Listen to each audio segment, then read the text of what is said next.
Mikasika ny raharaha izay nahafatesana ny Trisha sy Raisa dia tsara ny mitondra izao fanazavana manaraka izao mba tsy ho tompotrano mihony ny vahoaka malagasy.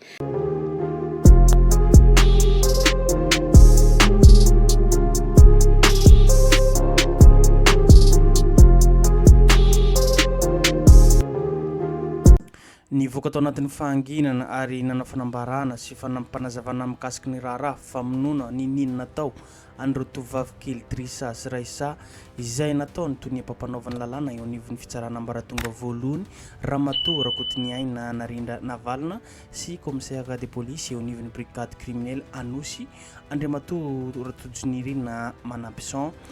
Ary izao fanampanazavana izao dia natao mba fampahafantarana ny vahoaka ny zava-misy mba tsy ho tompotrano mihono. Hitantsika manko fa nafapana tamin'ny tafazotra serasera ity raharaha famonoana olona ny ninona natao ity tamin'ny tovovavy kely Trisha sy Raisa izay. Ary andao ary ho jerentsika fanampanazavana natao ry zareo izay. Mikasika ny raharaha izay nahafatesana ny Trisha sy Raisa dia tsara ny mitondra izao fanazavana manaraka izao mba tsy ho tompotrano mihony ny vahoaka malagasy.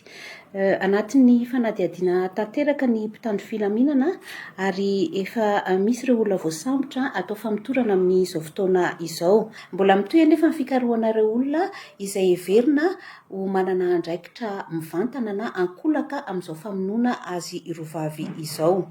Tsara ny manamarika fa misy aloha ny famitorana lalina izay ataon'ny mpitandro filaminana izay vao mirosy amin'ny fisamborana olona izy ireo sy ny famitorana ireny olona voasambotra ireny. Amafisina eto ihany koa fa voararan-lanàna ny mamoaka ny anarana ny sarin'ny olona iray izay mety ho voarohirohy anatina raharaha iray eny amin'ny tambajotra serasera na eny amin'ny haino vaky jery satria azadino fa heverina ho toy ny tsy meloka ny olona iray rehefa mbola tsy misy didim-pitsarana raikitra manameloka azy. Miara-miasa akaiky moa ny fitsarana sy ny eo anivon'ny brigade criminelle amin'ireo fandikandin-dalàna rehetra. Anisan'izany ireto raharaha anankiroa namonoana ny Trisha sy Raisa ireto.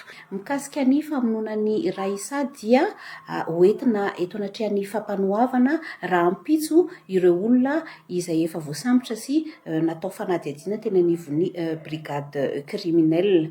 Eto ihany koa dia amafisinay fa tafiditra anatin'ny politika izay napetraka ny ministeran'ny fitsarana ny fanenjehana ny famonoana olona ka tsy andeferana mihitsy izany fa rehefa entina eto anatrehan'ny fampanohavana ny olona izay voarohirohy amin'ny resaka famonoana olona dia ampidirinay amponja avy hatrany ary raha misy ny fangatahana fahafahana vonjimaika dia misakana izahay eto amin'ny fampanohavana.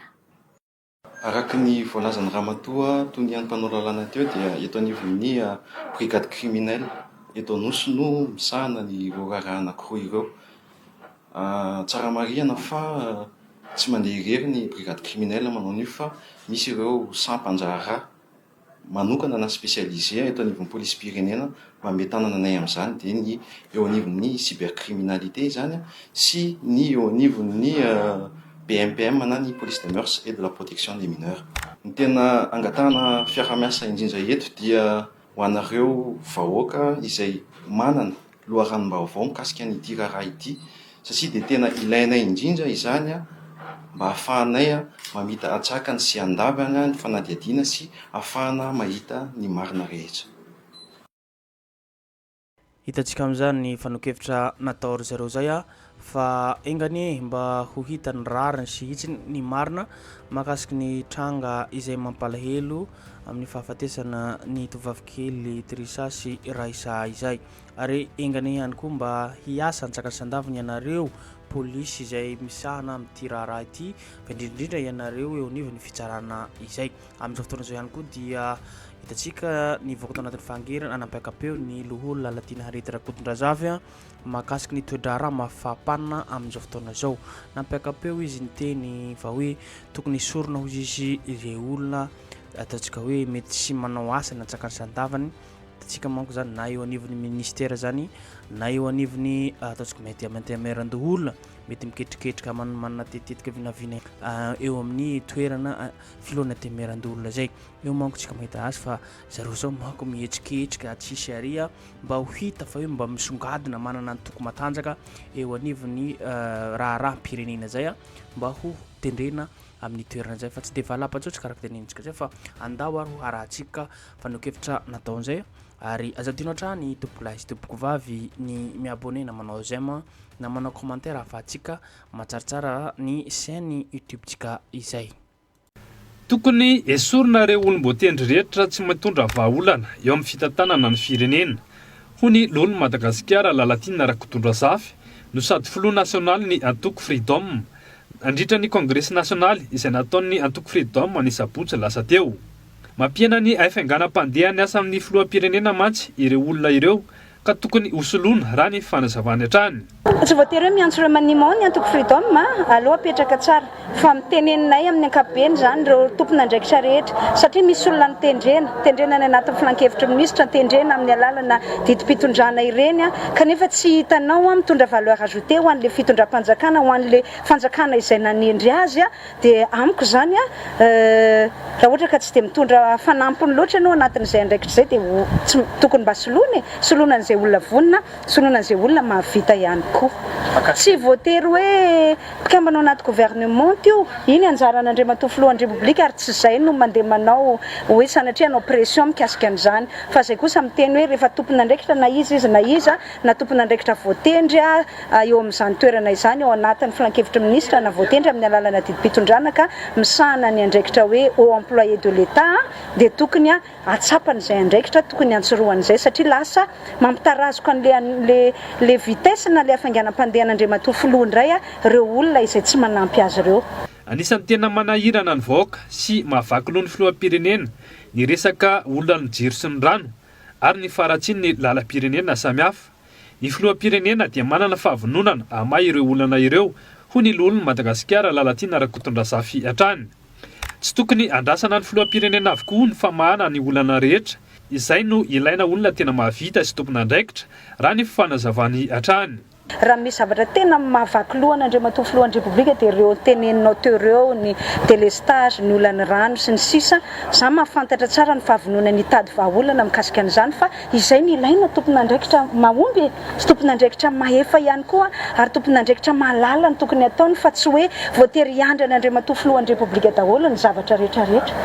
Misy zavatra mbola marary ny vahoaka, misy zavatra tokony hitondrana vahaolana. Anisan'izany ny fitsinjaram-pahefana. Hita fa mbola mitanila ny fampandrosoana ho ny fanazavany entin'ny lolon'ny Madagasikara lalatina rakotondra zafy hatrany. Zavatra mbola marary ny vahoaka, misy zavatra tokony hitondrana vahaolana, anisan'izany ohatra ny fijerena andreo vondrom-bahoaka hitsinjaram-pahefana izay adidy raha teo maloholoana anie zany tsy zavatra manohitra mihitsy zany fa fahefana nomeny lalam-pandrenana ny tena no ataon'ny tena zany hoe jereo ny vondrom-bahoaka hitsinjaram-pahefana fa mbola mitanila le fampandrosoana. Haiko mihitsy ny fitiavan'Andriamatoa filoha te hiazakazaka amin'ny fampandrosoana fa za zany te hiantso andreo tompon'andraikitra izay nanankinana an'izany hoe mba jereo ihany koa ny any anivon'ny faritra ny any anivon'ny commune fa mbola betsaka no ao anatina fitokana monina tany lavitra andrina tsy dia misy mpijery dia veriko fa tsy ahomby isika raha ohatra ka hitanila izay fomba fampandrosoana izay fa ny zavatra rehetra dia tokony mba hoe mifandrindra zany ary miaraka atomboka daholo dia mba miaraka tonga any amin'ny farany daholo ao anatin'izay tanjon'ny fampandrosoana izay. Nilaza moa ny filoha nasionaly ny antoko Freedom fa mbola manohana ny filoham-pirenena hatrany izy ireo. Tsy midika akory hoe manohatra ny fitondrana ny antoko Freedom raha miteny ny zavatra tsy mety. Tsy manana eritreretra nohitra mihitsy ny antoko Freedom ary namafisiko tao anatin'ny kabarina ataoko teo ny zavatra niteneniko voalohany indrindra dia hoe mbola andamosinao zay Andriamatoa filoha ary jereo ireo solitena fotsiny arivo zay ny tonga eto androany fa solitena ampahany kely fotsiny amin'ny mpikambana amin'ny Freedom manerana ny nosy ireo fa tehiteny fotsiny hoe Andriamatoa filoha mbola maro be ny vahoaka ao ambadika ao aza manaiky fendrofendrona amin'ny tambajotra etsetretsetra hoe dia efa tsisy mpititsony ty fitondram-panjakana ty fa aminay mbola mitombona tsara ny fanohanan'ny vahoaka sy ny fitiavan'ny vahoaka an'Andriamatoa filoha fa izahay na tia azy tsy mijery arina mitava. Izay ny tena atao hoe tia na manohana azy izahay dia milaza izahay hoe misy zavatra ohatran'izao tokony kitihan'Andriamatofiloha, misy zavatra ohatran'izao tokony amboarin'Andriamatofiloha, ary izaho mihino raha ny fahaizako an'Andriamatofiloha Andrajoelina fa miheno izy. No tanterahana ny sabotsy teo teny amin'ny sesy vato moa ny Congrès national ny Antoko Freedom ka mpikambana maro tao anatin'ny atoko no tonga nanatrika tamin'ny fotoana io.